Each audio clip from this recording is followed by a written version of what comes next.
So we are back again. And for those who are joining us for the first time, we're going to go through our review. Who would like to read what you see on the board here regarding our quote and about growth mindset? Yes, sir, Mr. Jalen. Yes.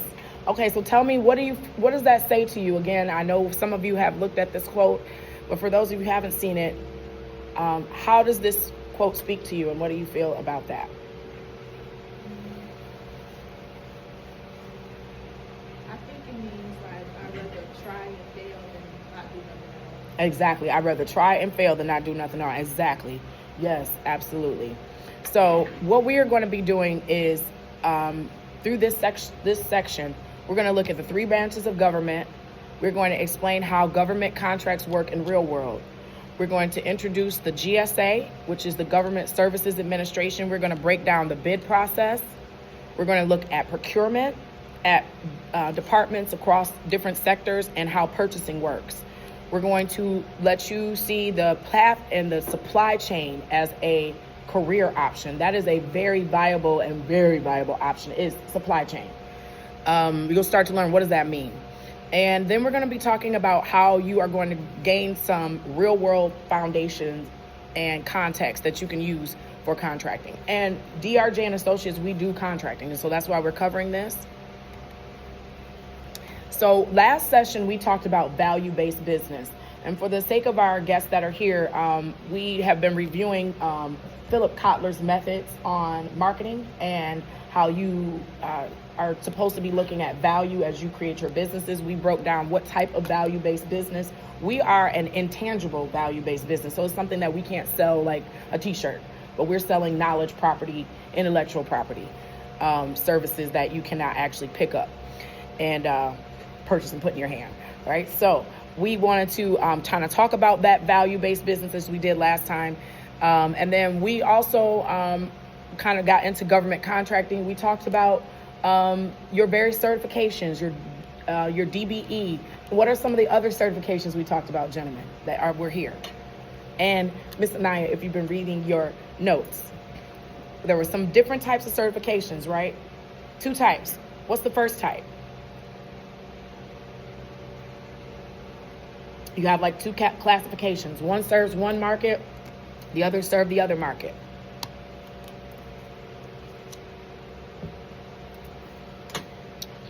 So you guys remember that UCP list, right? So to get on that UCP list, you are government contracted ready. So that means you are a disadvantaged business enterprise. But if you are on the corporate side, you are potentially a minority business enterprise, right? So minority business enterprise, you could be women-owned, veteran-owned, minority-owned, all of those categories. If you are DBE certified, you are on the government side. That means the state of Michigan or the airport or where else do we live? What city is this? Who can certify you? City of Detroit, right? So you got 3 ways to get on that list. So show of hands, how many remembers how easy it is to get get a contract or get certified with the city of Detroit because you're a resident? And you both hands up? Okay. And what was your process? What did I tell you have to do?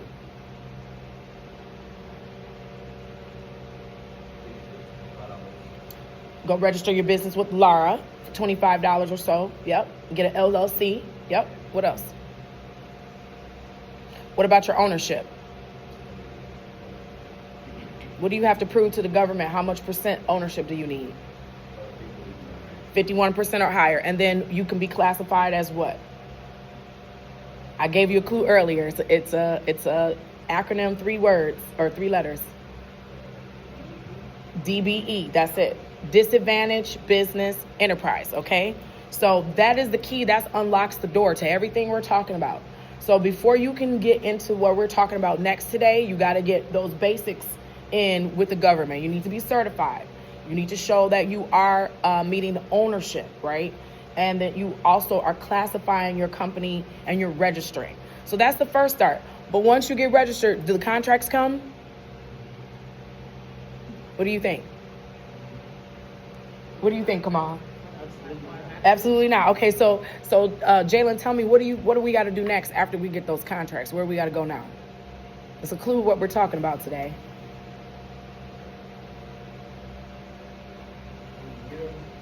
Yep, when you get them, where do we go? Where do we go from there? Now you got your certification. Who do you notify? The government, right? And so what we're going to be talking about today is how do you notify the government, and that's through their procurement department. Yep, the RFP process. So that's why you need those certifications, because you're set aside. They actually have set aside work for people in different classifications. Plus, you have your majority work, and you don't have to always go at a contract as a DBE. You can just go head up as a majority contractor without that. But if they have a set aside, take the set aside, right? Go for that. So, okay, now we kind of talked about that was my why government contracting works. I want to just ask you one last question before we go.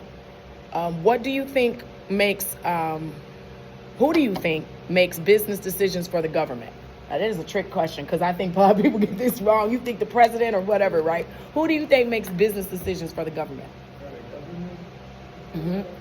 At any level, either local, state, or federal. Who makes the business decisions? Within the government. Who at the government? Yep.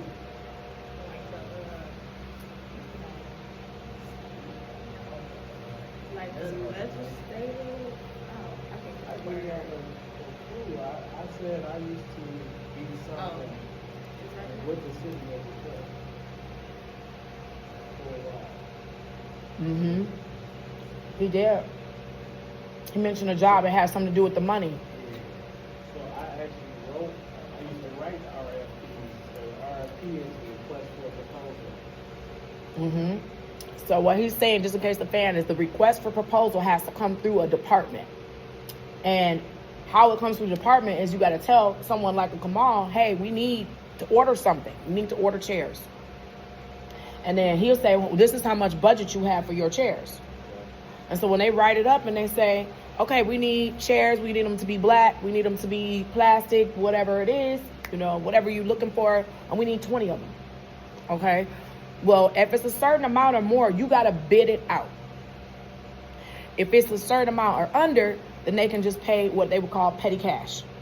And only so much. And petty cash is really not a lot. So usually if certain situations like $2,500 or more, usually it could be $1,000 or more. And so if it's something that costs $2,500 or more, they got to open it up to where it's fair for everybody. So that's why they call bid, request for proposal. They can't just go to Home Depot and buy those chairs, because then you will be cutting out what's called fair marketplace. When you're using public dollars, you got to open it up for anybody to have the opportunity to buy that. And then within a certain time frame, someone says, okay, I can sell you chairs. Anaya said, I got chairs. My chairs cost X dollars. You can say, okay, Kamal said, hey, I got chairs. Mine cost X dollars. And they're going to be looking at not just price, but they're going to be looking at quality. They're going to be looking at, can you read the proposal? Did you follow the rules? Because if you can't follow the rules on the proposal, then they know you can't follow the rules on the contract, and then they know it's a problem, right? All right, so you're looking at whose application is complete. Did they have the DBE? Do they meet the right criteria? Do they have the price? Do they have the specs, right? Did they follow your stuff? So how you do government with business is not just, the president does not write that for you. The governor does not do that for you. It is actually the treasury or some other department. But usually there's a purchasing. So right here, we were talking about the 3 branches of government. From the top, Anaya, tell me, who is the first branch of government listed at the top?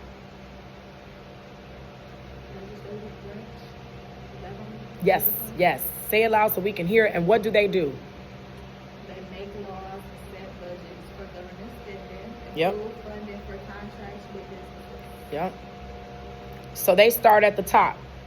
They're the ones that say, this is how you can spend, this is the rules on how you can spend, and this is how much money you have to spend. And then they break it down by department. Every department puts in their request, and then that also lets everybody know how much money you're working with. So basically they're the bank account, sort of like that, right? Okay, so who would like to read the next bullet? It is the next bullet, the executive branch. Yes, sir, Mr. Fountain.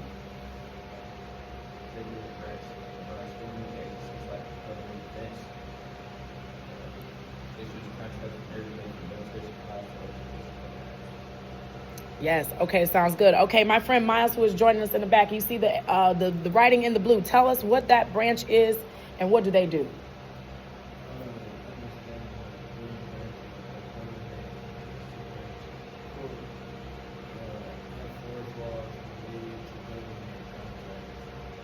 Yes. Yes. Absolutely. So one of the things that's important, especially because you're all about to be 18, if you're not already 18, is you got to vote, right? And if you don't understand how the government works, then you can be easily bamboozled by somebody's campaign commercial, right? That they say, I'm going to do this, I'm going to do that. You don't even have the power to do that, right? So when you think about who runs the government, there's several departments and everybody has a job. So they stay in their lane. So you can see there's 3 lanes to stay in. And Anaya, when you go to law school, you're going to be in that judicial branch lane. That's pretty much who you're going to be dealing with. But you can also hit that legislative branch too, as you're talking about policy and how to implement the law. So there's the group that writes the law, right? There's a group that actually implements the law. And then there's others that manages the whole government, right? So everybody has their own lane. Now, we talked about this last time. If you're thinking federally, what is the 3 branches of government for the state of Michigan? It's a trick question, but it's the same, right? But it's the same, but it's not. Go ahead. What's the governor's office? Where does that fall? Yes. And which 3 categories does the governor's office fall? Everybody stay out loud so I can hear. Administrative? No, sir. Is it an executive? It is the executive branch. Yes, because in the state government, who is in the legislative branch? Who is there? Nope. You don't hear about big branches. She's the governor. She's asking is who's in the legislative branch. So both of them are. So the people that are there, they fall. We are here enjoying lunch. One of the 2 parties. You know the 2 parties that there is. President Trump is a what? Democrat and Republican. Okay, so we have 2 parties, Democrat, Republican. Is everybody who is elected in a party? No. Oh, it's when they don't choose one. What positions would not be in a party? And what category does that typically fall in? This is some trick questions we ain't even talked about yet. So the executive branch tends to be a party. The legislative branch tends to be a party. But when you get to the judicial branch, they might have a party that they affiliate with, but they are what we call nonpartisan positions. And you vote for a judge, and that's why it makes hard. You have to really pay attention. You just see a name. You don't know what set they claiming is. And they might be leaning one way or leaning another. So you got to pay attention to how did they come up. Usually they came up as lawyers. So you'll be able to see what kind of judges they worked with, what kind of trials did they try. What did they do when they were in lower level judges? Were they like slapping the book on people? Or were they making good laws? You can pay attention, but you got to really look for that. Does the news make that easy for you to find? You think that's on purpose? We don't know. But that's why it's meant for you to know your stuff, because you know that not everybody's going to give you that. Hello, how are you? Oh, hi, I know who this is. Oh, my goodness. Oh, you are in for a treat. So, man, we were just talking about the legislative branch of the state government. You came in right at the right time. So we are going to take just a break here. But while we're here, we are going to introduce our esteemed colleagues. So I am Deshandra Johnson. I thank you so much. Deshandra. Yes, I'm going to give my hug. All right. This is family. How you doing, sweetie? Oh, good. Glad you came. So you surprised me. I surprised y'all, and this is a surprise for me. So we were just talking about government. We were talking about contracting with government. We were talking about 3 branches of government. And I was explaining to them that just like we have our 3 branches at the federal level, Yes. we also have our 3 branches at the state level. Absolutely. And we were just getting into nonpartisanship of our judges and how you need to pay attention to your judges because it doesn't always let you know what side they're on. If you are affiliating with one side or the other, you want to do your research. But we were starting to talk about this legislative branch, and this is the perfect time for you to tell us who sits in that legislative branch and how you have been connected to that branch. Okay. Perfect time. Yeah, good afternoon. Yes, and make yourself at home, if you feel like Yes. you want to get comfortable. So, one of the things I will say before we even talk about it, unfortunately, in the city of Detroit, Detroit Public Schools, and just our community in general, we only studied politics in the legislative process one time in our 12 years of high school. That's real unfortunate because you are required to take how many civics classes? We're going to One. be wrapping up and finishing our One. lecture. Okay. So I will do And this in a so- 2-part segment. Obviously, we don't